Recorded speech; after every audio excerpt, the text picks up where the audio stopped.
Baik, Bismillahirrahmanirrahim. Alhamdulillah wassalatu wassalamu ala Rasulillah wa ala alihi wa sahbihi ajma'in. Allahumma 'allimna ma yanfa'una wa zidna 'ilma. Allahumma anfa'na bima 'allamtana. Allahumma shrah lana sudurana wa yassir lana umurana. Wahlul 'uqdatam min lisanina yafqahu qawlana. اللهم اجعل اجتماعنا اجتماعا مرحوما وتفرقنا من بعده تفرقا معصوما. Para ustazah dan para santri yang dirahmati Allah SWT, Alhamdulillah Allah kembali memberikan kepada kita kesehatan, kesempatan untuk mempelajari eh, mata tajwid yang tentunya ini adalah pokok daripada Islam, ya. Masih kita pada bab ke-25, yaitu Maja'a fil kuhani wa nahwihim, yaitu tentang para dukun yang semisal, ya. Di pertemuan yang lalu kita sudah jelaskan tentang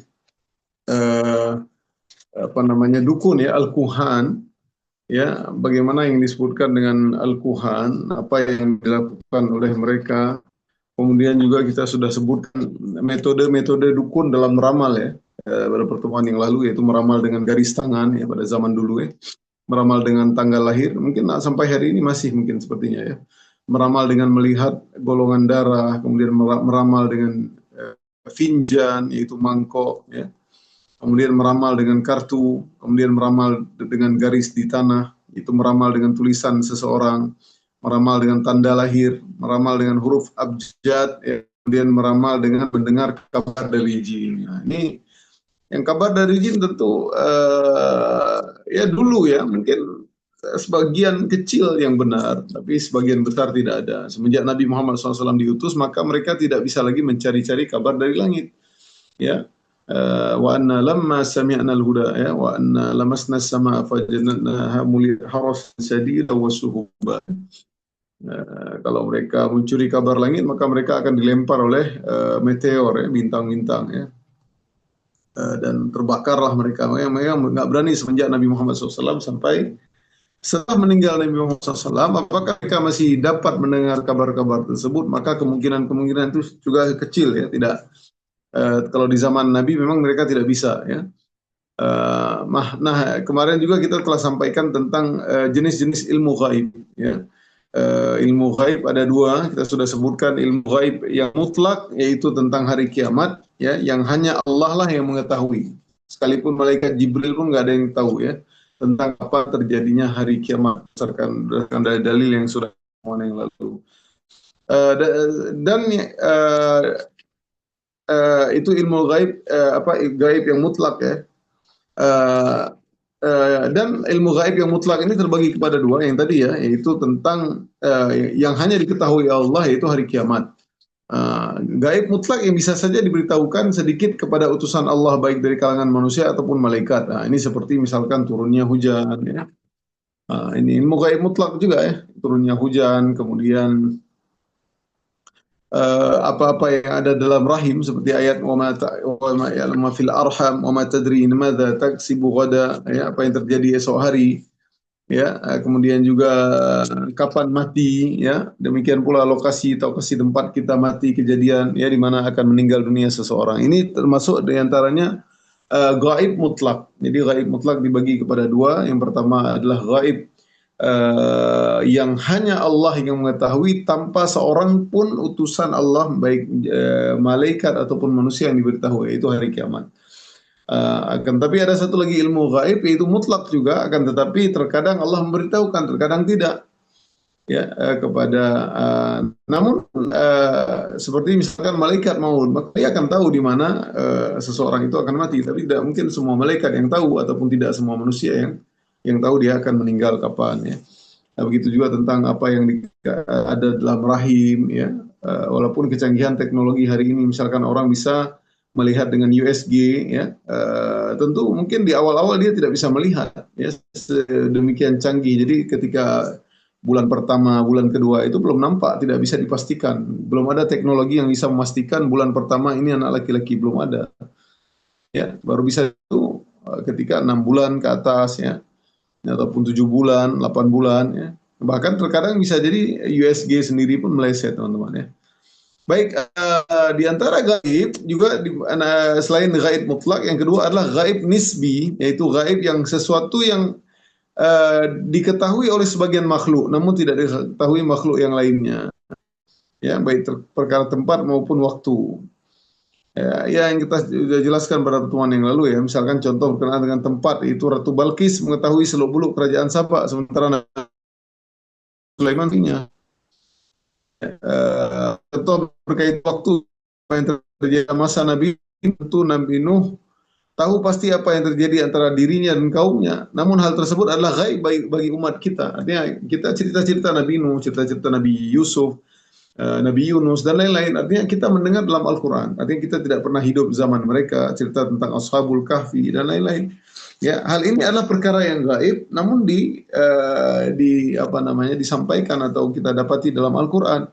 Nah, maka kita wajiblah untuk beriman ya, karena ini adalah Al-Quran, yaitu diantaranya mukjizat Nabi Muhammad SAW. Pada pertemuan yang lalu juga kita sudah sebutkan tentang perkara-perkara yang penting ya, diantaranya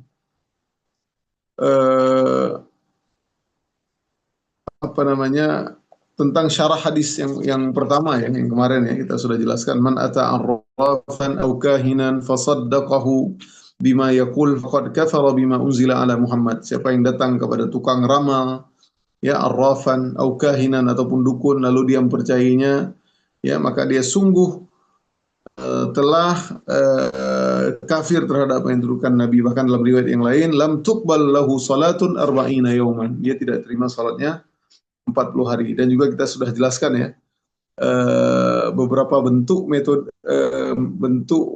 mendatangi dukun. Yang pertama adalah menemui dukun untuk menguji, mengingkari atau mengungkap kebohongannya. Ini adalah perkara yang bagus ya. Ini perkara yang dibolehkan dalam syariat. Artinya datang dalam rangka untuk menguji, mengingkari. Karena misalkan nih ada saudara kita yang bilang ini ada dia pakai ayat Al-Quran, dia meruqyahnya gitu kan, ataupun dia gini-gini. Nah, kita datang, kita hafal Quran. Pas kita dengar ternyata bukan Al-Quran, ataupun Al-Quran yang sudah dicampur-campur, jelas dia baca. Maka kita sampaikan ke saudara kita itu, oh itu nggak betul, dia dukun tuh. Ya, walaupun dia pakai peci, walaupun dia jenggotan dan lain-lain, maka tidak benar. Ya. Begitu juga yang kedua itu model mendatangi dukun untuk sekedar bertanya-tanya hukum perbuatan ini adalah haram. Sekedar bertanya-tanya, berarti dia kayak percaya dan yakin. Ya, boleh dia percaya setengahnya, boleh. Intinya dia termasuk melakukan kesyirikan dan Allah tidak menerima 40 hari sholatnya. Ini bahaya ya. Nah, model yang ketiga mendatangi dukun untuk menanyainnya dan mempercayai serta meyakini jawaban yang akan diberikannya. Ya. Keharaman perbuatan ini lebih keras daripada perbuatan kedua ya, yang tadi ya, daripada cuma bertanya-tanya saja. Tapi ini mendatangi dukun, menanyain dan mempercayai dan meyakini jawaban yang akan diberikannya. Ya, dia menerapkan. Nanti pas kamu pulang, potong ayam hitam, darahnya nempelkan, ataupun nanti kamu yang mandi-mandi selama 50 hari misalkan. Mana betul ini, masa dukun kotor ya. Memang Allah, innallaha thayyib, Allah itu bersih, Allah itu ya nazifun, yuhibbun nadhafa, yuhibbu illa thayyiba. Allah tidak suka kecuali yang bersih, yang baik ya. Tentang ini, berselisih para ulama, apakah perbuatan tersebut kafir ataupun tidak? Ya, yang pertama adalah pendapat pertama, pelakunya murtad, keluar dari Islam karena telah melakukan syirik besar. Nah, pendapat ini dipilih oleh Syekh Ibnu Utsaimin, Syekh bin Baz dan Komite Fatwa Saudi Arabia. Ini pendapat yang pertama, teman-teman. Pendapat kedua, pelakunya tidak sampai murtad, namun ia telah melakukan syirik kecil, yang tergolong dalam dosa besar. Ya, ini dia. Ya, tapi dosa murtad tadi, ya boleh dia kalau dia mau bertobat kepada Allah, tidak mengulanginya lagi, insya Allah Allah terima tentunya. Ya, makanya kita bukan di negara Muslim ya. Kalau negara Muslim itu kalau murtad, man baddala dinu faqtuluh, disuruh bunuh. Siapa yang murtad maka bunuhlah dia. Ya, tapi negara kita tentu ada undang-undangnya, tidak semerta-merta ini dipahami oleh orang-orang teroris ya, bahaya. Ya, dibunuh langsung ya. Kita negara hukum, serahkanlah itu kepada penguasa. Artinya ada undang-undang, ada majelis ulamanya yang mereka akan berfatwa, ya seperti itu. Pendapat kedua tidak sampai murtad. Pendapat ketiga vonis pelakunya sebagai kafir tanpa merinci apakah kafirannya besar atau kecil. Nah, ini pendapat yang ketiga ya. Nah, pendapat yang kuat adalah bahwa orang yang datangi dukun mereka sampai percaya maka ia telah melakukan kekafiran besar dan tengah murtad dari Islam. Allah alam ya. Ini pendapat ulama Saudi Arabia yang mereka apa namanya mengatakan murtad ya. Intinya apapun maka ini dosa besar, maka wajiblah pelakunya untuk bertobat ya. Nah, kalau dia murtad memang harus hadat kembali, teman-teman. Seseorang yang murtad berarti dia harus syahadat kembali ya, disaksikan mungkin dua orang ya atau beberapa orang ya. Dia asyhadu an la ilaha illallah wa asyhadu anna muhammadar rasulullah. Alhamdulillah. Baik, kemudian matan baru ya dari hadis dari Imran bin Husain. Silakan dibaca teman-teman. Laisa minna man tatayyara.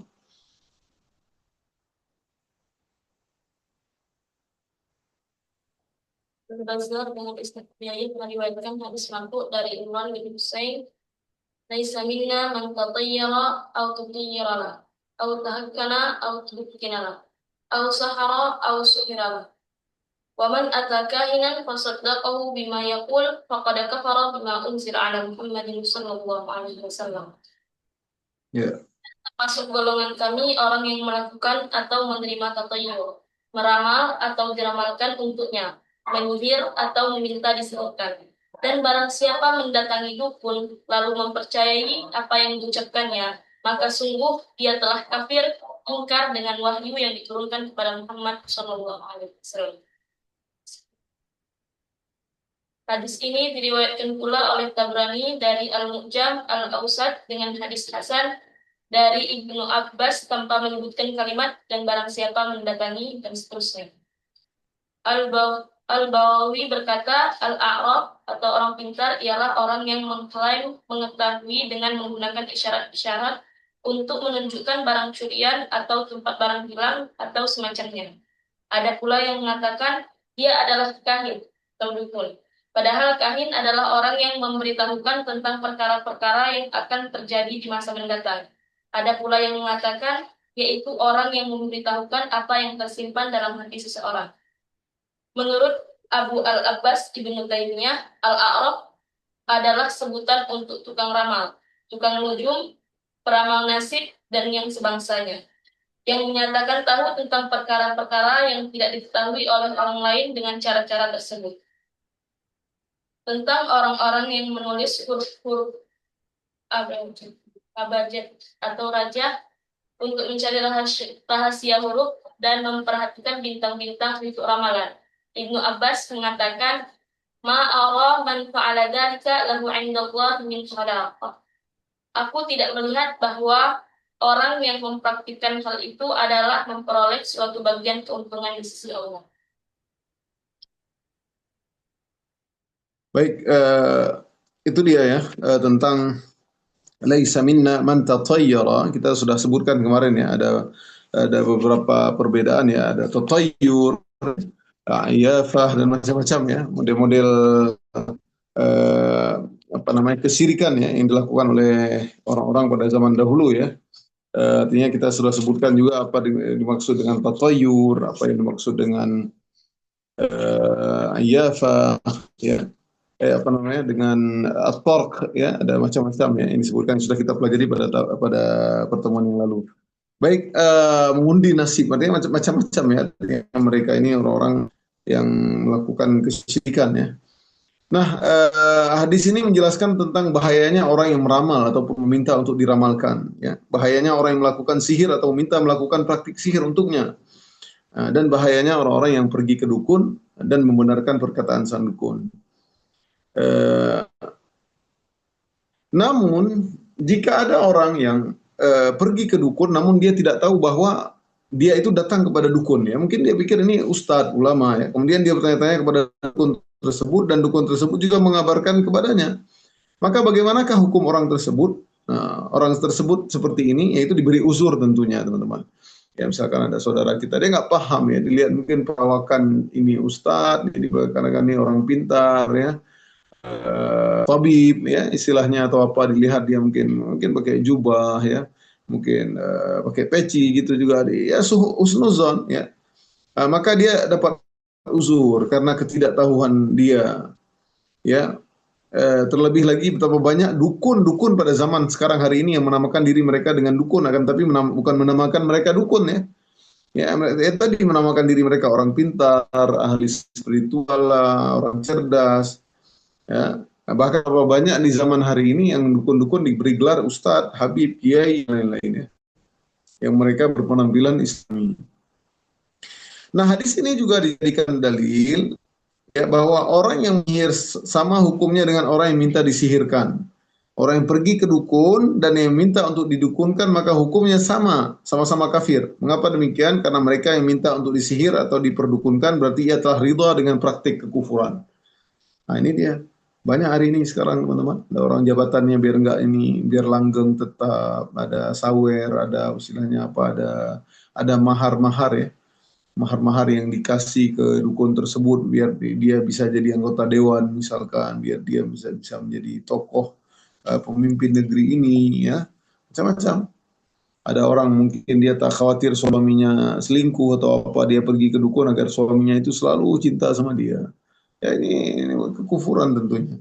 Ya, siapa sih dukun ini, nggak mungkin, dia nggak bisa seperti itu ya.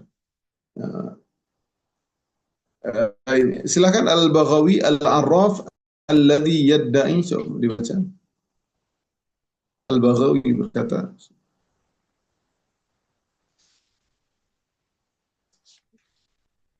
ada nggak di situ Al-Baghawi? Berkata, Al-A'raf, orang pintar ialah orang yang mengklaim mengetahui dengan menggunakan isyarat-isyarat untuk menunjukkan barang curian atau tempat barang hilang atau semacamnya. Ada pula yang mengatakan dia adalah kahin atau dukun. Padahal kahin adalah orang yang memberitahukan tentang perkara-perkara yang akan terjadi di masa mendatang. Ada pula yang mengatakan yaitu orang yang memberitahukan apa yang tersimpan dalam hati seseorang.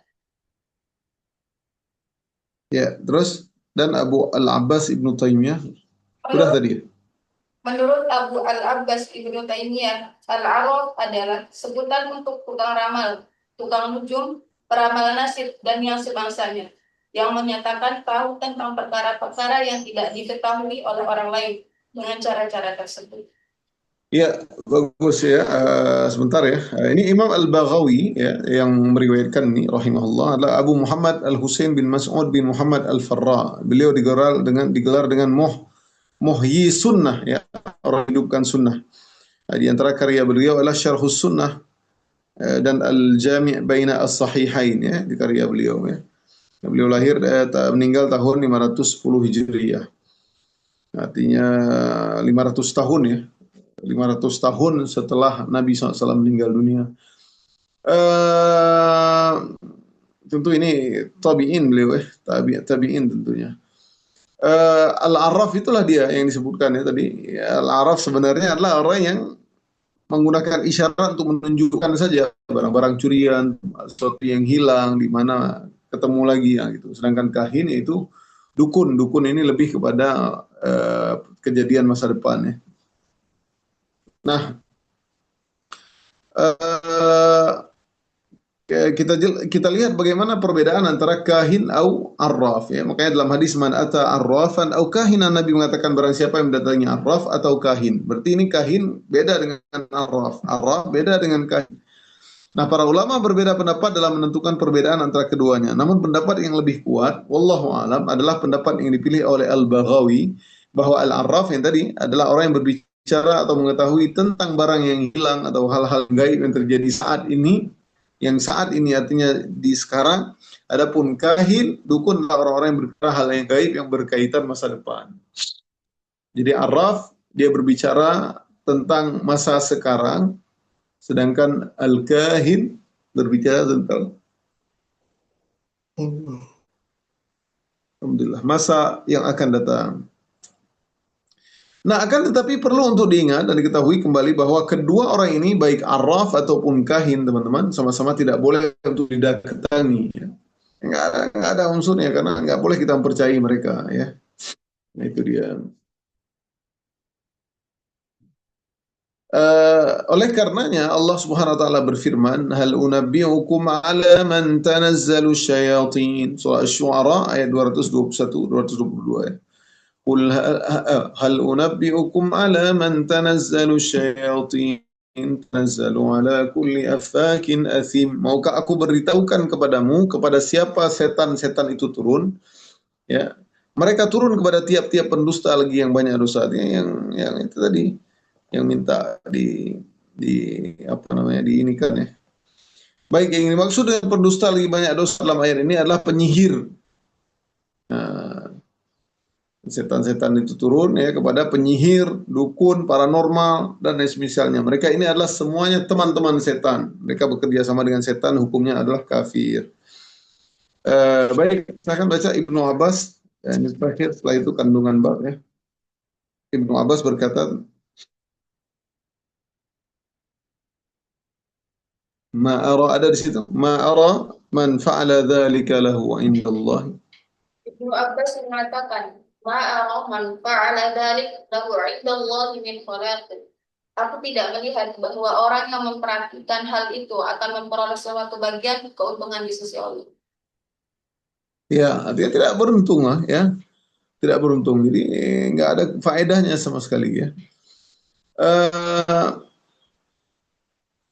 Mari kita lihat penjelasan dari Syekh Abdurrahman bin Hasan bin Muhammad bin Abdul Wahab, cucu dari Syekh Muhammad bin Abdul Wahab ya.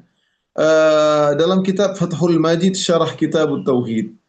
Ya, beliau mengatakan, oleh karenanya Rasulullah SAW berbicara tentang sifat para dukun dan berkata, mereka melakukan kedustaan pada berita dari setan yang disampaikannya dengan 100 kedustaan. Rasulullah SAW menjelaskan bahwa mereka dukun benarnya hanya sekali dan berdustanya salah 100 kali. Artinya kalau ada berita kita datang ya, mungkin 100 kali dia dukun bohong, mungkin sekali saja yang betul. Nah, jadi percaya sebenarnya karena dia nggak tahu juga, kan pun nggak bisa langsung curi-curi kabar dari langit ya sekarang artinya. Walaupun setelah meninggal Nabi Muhammad, tapi tidak sama seperti sebelum diutusnya Nabi Muhammad SAW. Ya, demikian pula orang-orang yang sejalan dengan para dukun. Ini orang-orang yang mengaku sebagai wali Allah, mengklaim bahwa dirinya mengetahui isi hati manusia, mengklaim ya, klaim tersebut hanya bukti nyata atas kataannya. Dia dusta itu. Yang mungkin tahu hati manusia. Ya'lamu kha'inatal a'yuni wa ma tukhfis sudur. Hanya Allah yang tahu apa yang dalam hati. Allah yang tahu, kita yang nggak tahu hati kita. Hati dia apa tentang apa, ini kamu lagi pikir ini, kamu lagi apaan, ya dusta saja sebenarnya ya. Ketika ia mengklaim dirinya sebagai wali, berarti ia sedang memuji-muji dan mensucikan dirinya seperti perbuatan, dan sementara perbuatan tersebut adalah dilarang oleh Allah SWT ya. Fala tuzakku anfusakum wa a'lamu biman ittaqa. Kemudian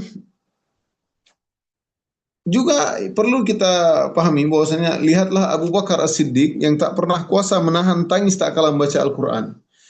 Ya, itulah mereka wali yang sebenarnya. Ya, bukan wali-wali gadungan atau wali-wali syaitan ya. Menganggap diri wali ya, menganggap ketemu dengan malaikat Jibril ya, langsung ketemu dengan Nabi Muhammad langsung. Ini siapa ini ente? Ya. Nah, lihatlah Umar bin Khattab juga ya, yang isak tangisnya selalu terdengar setiap kali beliau memimpin umat Islam sholat berjamaah. Inilah wali. Ya, dia takut kepada hari akhirat, ya, takut amalnya tidak diterima. Ya, subhanallah. Inilah mereka para sahabat Nabi Ridwanullah alaihim. Lihatlah Tamim Ad-Dari yang tidak pernah bisa terlelap tidur setiap malamnya lantaran ancaman api neraka selalu terbayang-bayang di pikirannya. Akhirnya ia pun menghabiskan mayoritas malamnya untuk sholat. Ya, nah, jadi dia takut, gitulah wali sebenarnya, bukan menganggap diri hebat, wali, ya sholat pun belum tentu dukun itu padahal. Nggak mungkin dia sholat. Kalau dia pengen sakti, maka dia harus memang melakukan kesesatan dan ingkar ataupun jauh dari perintah Allah. Ya, begitulah memang yang ditrik oleh setan ya. Setan ini nggak free maharnya. Ente minta sesuatu sama saya, ente harus semakin murtad. Semakin murtad, semakin tinggi sakti ilmunya. Gitu ya. Oleh karenanya, banyak orang menyangka bahwa pengakuan bisa mengetahui isi hati orang lain adalah sifat para lawi. Padahal pengakuan semacam itu adalah sifat para wali setan. Dari kalangan dukun dan tukang sihir, bukan wali Allah. Nah, ini dia. Makanya dalam surah Al-Furqan ayat 63, wa ibadur rahmanil ladzina yamshuna 'alal ardi hauna wa idza khatabahumul jahiluna qalu ma. Dan hamba-hamba Tuhan yang maha penyayang itu ialah orang yang berjalan di atas bumi dengan rendah hati. Dan apabila orang jahil menyapa mereka, mereka mengucapkan kata-kata yang mengandung keselamatan. Qalu salam. Orang jahil ganggu, orang yang mengganggu dakwah, udah qalu salam. Diamin aja udah. Nggak perlu dilayani ya. Silakan baca kandungan bab. Kandungan bab ini. Satu, tidak dapat terkumpul dalam diri seorang mukmin antara iman kepada Al-Quran dengan percaya kepada tukang ramal, dukun, dan sejenisnya. Dua, dinyatakan bahwa mempercayainya adalah kufur. Tiga, ancaman bagi orang yang meminta diramalkan. Empat, ancaman bagi orang yang meminta tatoyur. Lima, ancaman bagi orang yang meminta disihirkan. Enam, ancaman bagi orang yang menulis huruf-huruf abjad raja untuk mencari rahasia ramalannya. 7. Perbedaan antara kahin dan arwah, bahwa kahin atau dukun ialah orang yang memberitahukan tentang perkara-perkara yang akan terjadi di masa mendatang yang diperolehnya dari setan penyadap berita hilang. Baik, selesai bab 25, sekarang kita masuk ke bab 26 ya, insyaallah. Yaitu maja'a fin nusyrati, an-nusyrah ya, nusyrah. Apa makna nusyrah? Nanti kita akan bahas ya. Nusyrah secara bahasa berasal dari kata nasyara ya. Di bab teman-teman bab 26 ya. Nusyrah secara bahasa berasal dari kata nasyara ya, yang maknanya kembali pada makna al-fathu, yaitu membuka, dan artinya juga al-bastu, membentangkan ya, ataupun menguraikan ya. Nah, jadi makna nasyara kembali kepada makna al-fathu, membuka, ataukah kembali kepada makna al-bastu ya, membentangkan atau menguraikan. Nah, lawan kata dari an-nasyru adalah at-tayyu, yaitu melipat. Ya, melipat berarti membentangkan, membuka ya. Kalau melipat, lawan kata dari an-nasyru yaitu at-tayyu. Adapun makna nusrah dalam istilah Islam yaitu halus sahri anil mashuri. Apa itu? Artinya yaitu melepaskan, menghilangkan sihir dari seorang yang terkena sihir. Jadi an-nusrah dalam etimologi Islam adalah halus sihri anil mashuri, yaitu melepaskan, menghilangkan sihir dari orang yang terkena sihir. Nah, ini dia ya.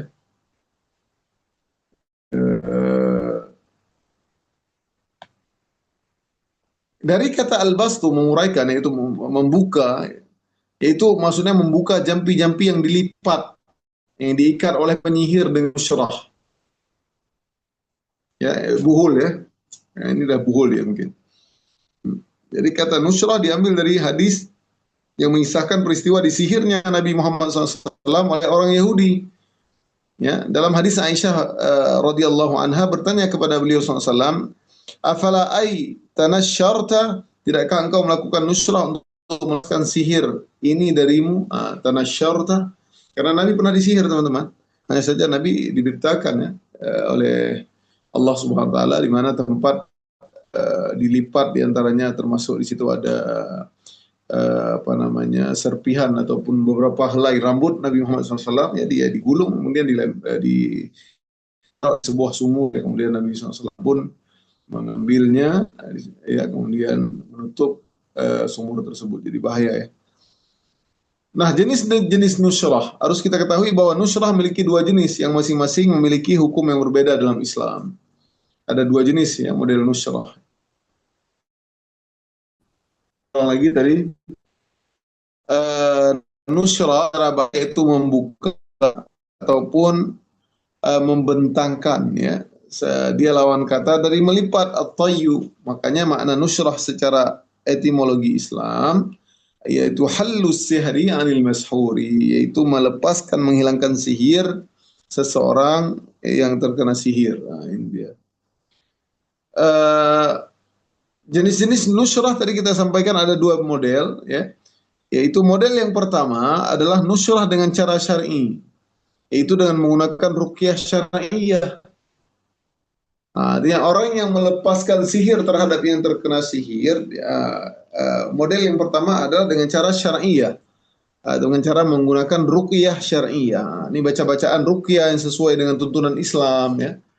Ya, misalkan ayat kursi 3 kul, kemudian apalagi akhir surat Al-Baqarah, kemudian surah tentang sihir, ya, misalkan wattaba'u ma tatlu syayatinu ala mulki Sulaiman, kemudian tentang surat-surat tentang tersihirnya Musa, ya, tak kalah mengalahkan sihirnya para penyihir tukang sihir Fir'aun. Maka ini ada dalilnya, dia tentu ada ayat-ayat tersendiri dalam Islam, ya, bisa dibaca dari lagi. Kemudian obat-obatan, ya, mungkin obat-obatan herbal dan doa-doa yang diperbolehkan, misalkan obat-obatan ataupun minuman-minuman, mungkin dia sudah membaca Al-Fatihah di minum tersebut, ya, kemudian dia bagikan, maka tidak masalah.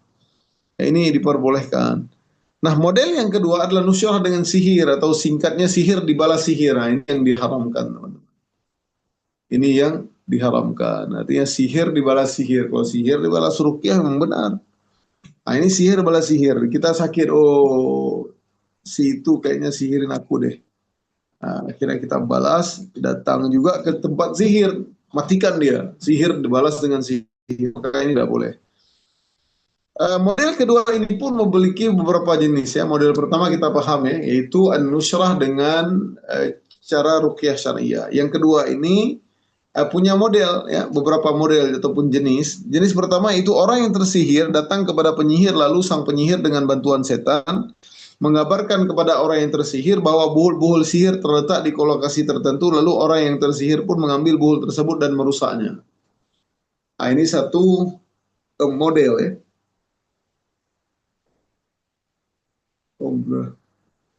Kedua, penyihir itu pergi sendiri ke lokasi buhul dan merusak buhul tersebut. Nah, ini tadi yang pertama dia kasih tahu ke yang terkena sihir di mana tempat dia nanti diambil buhul, dibuka dihancurkan. Kalau kedua, penyihir yang langsung pergi. Nah, yang ketiga, penyihir perintahkan orang yang disihir untuk melakukan ritual tertentu. Nah, ini dia. Nah, jadi model yang kedua ini, nusrah dengan sihir dibalas sihir, ada 3 model. Yang pertama yang pertama yaitu orang yang tersihir disuruh untuk mengambil buhul tersebut. Yang kedua, penyihir langsung ke lokasi. Yang ketiga, penyihir suruh amalan-amalan tertentu untuk ritual-ritual tertentu agar dia terbebas dari sihir. Misalkan seperti menyembelih kambing, ya, sapi atau ayam atau semisalnya, ya, tapi disembelih bukan atas nama Allah, disembelih menyebut nama penyihir atau nama jin tertentu, atau ditegaskan untuk tidak menyebut nama Allah. Nah, ini memang dapat itu setan itu. Kalau kita begitu, kita sembelih menyebut nama siapa gitu. Setan, makanya kita dapat, tapi setan nggak free. Dia temenin orang-orang yang di neraka, ya. Dan dia punya maksud lain, ya, setan ini. Baik, ini dia penyihir memerintahkan dia dengan ritual tertentu. Yang keempat, model keempat, penyihir menuliskan jampi-jampi atau membuatkan jimat bagi orang yang tersihir agar dipakai oleh korban melawan sihir yang menimpanya. Model-model, ya, teman-teman, ya.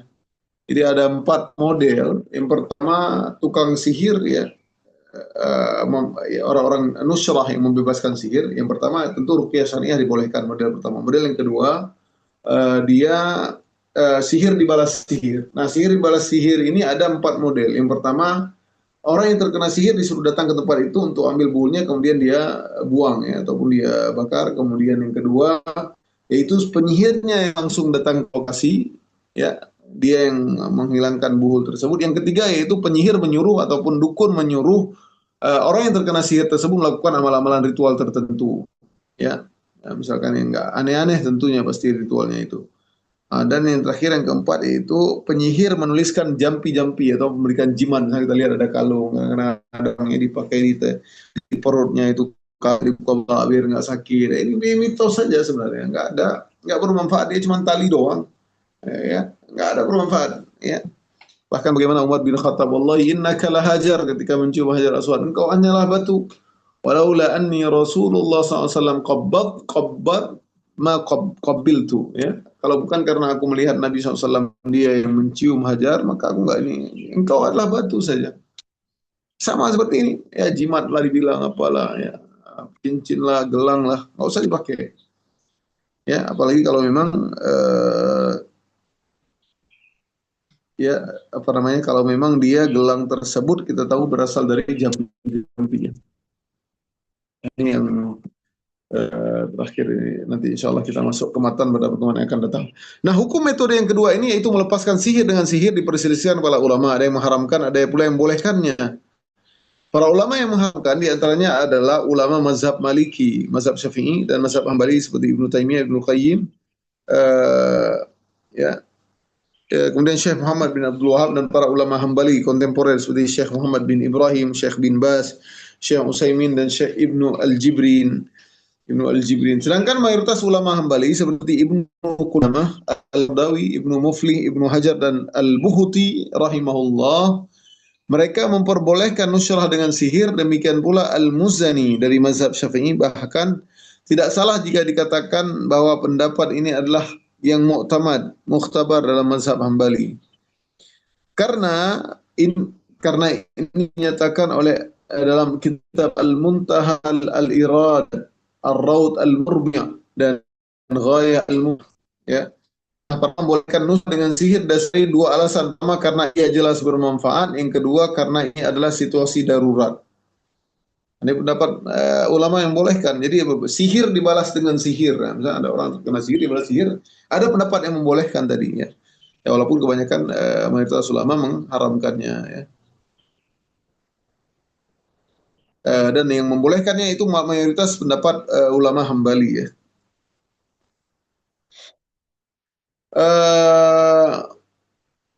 Para ulama Maliki juga mengharamkannya. Di antaranya dalam kitab disebutkan Syarah Kabir Ma'a Al-Hashiyah Ad-Dasuki, ya, karya Ad-Dardir. Imam Al-Dardir Al-Maliki berkata, la yastati'u aqilun yu'minu billahi ay yaqula fihi annahu laysa bikufrin wa amma ibtaluhu. Ya, orang yang berakal dan beriman kepada Allah tidak akan mampu untuk mengatakan bahwa sihir itu bukan termasuk kekufuran. Fa in kana bisihri mislihi fakadzalika illa fala. Adapun menghilangkan sihir, maka jika dengan sihir pula semisalnya maka hukumnya juga kekufuran. Namun jika tidak dengan sihir maka tidak mengapa, kata beliau. Fa in kana bisihri mislihi fakadzalik wa illa fala, ya.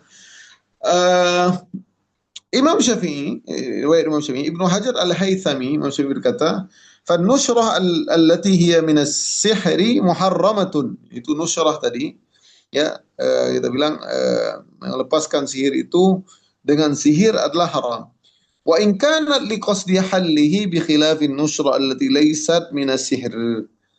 Ya, berbeda dengan nusra yang bukan dengan sihir, yang demikian adalah mubah. Ya, kalau nusra bukan dengan sihir, fa innaha mubahah kama bayyanaha al-a'immah wa dzakaru laha kaifiyat. Ya, sebagaimana yang disampaikan oleh para ulama dan bagaimana cara tata cara, ya, dzakaru al-kaifiyat, ya, hukum tata cara para imam, ya, untuk melepaskannya. Baik teman-teman, ya, ini saja pada pertemuan kita hari ini. Insyaallah pada pertemuan yang akan datang kita akan masuk ke matanya tentang an-nusyrah. Yang penting kita ingat bahwasanya apa yang maksud dengan nusyrah, yaitu nusyrah tadi kalau dalam bahasa yaitu membentangkan ataupun membuka, ya. Lawannya adalah at-tayyu, yaitu melipat, yaitu tapi makna secara etimologi Islam an-nusyrah yaitu halus sihri an masyhur, yaitu melepaskan, menghilangkan sihir dari orang yang terkena sihir. Nah, ini dia. Tadi sudah kita jelaskan, ya. Singkat kata kita tutup dengan dengan kesimpulan bahwasanya model an-nusrah ada dua, yaitu nusrah menggunakan ruqyah syariah ataupun obat-obatan ya herbal ataupun obat-obat yang dibolehkan, disepakati kebolehannya dan tentu semua bersumber dari Islam, maka ini boleh. An-nusrah yang boleh. Ya, artinya boleh orang berprofesi sebagai membuat misalkan rumah bekam, ruqyah, ya boleh, tidak masalah. Ya, selama apa yang dia bacanya, selama obat-obatannya itu bukan obat-obatan yang memang diharamkan dalam syariat. Ya, misalkan obat-obatan diambil obat-obat dari makanan ataupun zat yang haram. Misalkan diambil dari, mohon maaf ya, babi misalkan, dari monyet misalkan, ataupun apa, darah monyet ya dijual, itu tidak boleh. Ya. Kemudian nusrah yang kedua, yaitu nusrah yang menggunakan sihir dibalas dengan sihir. Nah, ya, jadi pendapat banyak juga pendapat mayoritas ulama Hambali membolehkan seperti Ibnu Qudamah, Al-Muzani, mazhab Syafi'i. Alasan membolehkan karena bermanfaat dan karena darurat. Ya. Baik, mungkin ini saja teman-teman pada kesempatan ini ya, insya Allah ya, yang penting kita sudah kita ulang sedikit materi kita kemarin ya, artinya biar teman-teman baru pulang ya, biar fresh, biar ingat lagi. Makanya kenapa kalau kajian teman-teman kalau bisa mencatat ya, artinya apa yang bisa kita ini ya, karena tentu tidak ada di buku teman-teman semua tentang penjelasan daripada mata para yaitu Syekh Muhammad bin Abdul Wahab. Baik, mungkin ini saja teman-teman ya, kita belajar tauhid pada kesempatan ini. Semoga kita selamat iman kita dan akhir hayat kita sempat mengucapkan la ilaha illallah subhanakallahumma wa bihamdik asyhadu an la ilaha illa anta astaghfiruka wa atubu ilaik. Aqulu qawli hadza wa astaghfirullah li wa lakum. Assalamualaikum warahmatullahi wabarakatuh. Assalamualaikum warahmatullahi wabarakatuh. Wa iyyakum. Ya, Ustaz izin ya. Barakallahu fiik. Insyaallah nanti mungkin ketemu ya sama Menteri Pondok Gede Pak Zahra ya. Tunggu Ustaz Zahmuna Pak Pondok Gede. Sebenarnya Pondok Gede dulu ya. Baik, insyaallah Zahra ya kalau nggak salah ya. Baik, insyaallah mudah-mudahan teman sehat semua ya. Semangat kembali, sudah kembali ke rumah tahfiz ya. Insyaallah semoga Allah mudahkan teman-teman karena waktu tidak akan kembali, maka manfaatkanlah sisa-sisa waktu selama berada di rumah tahfiz ya. Assalamualaikum warahmatullahi wabarakatuh.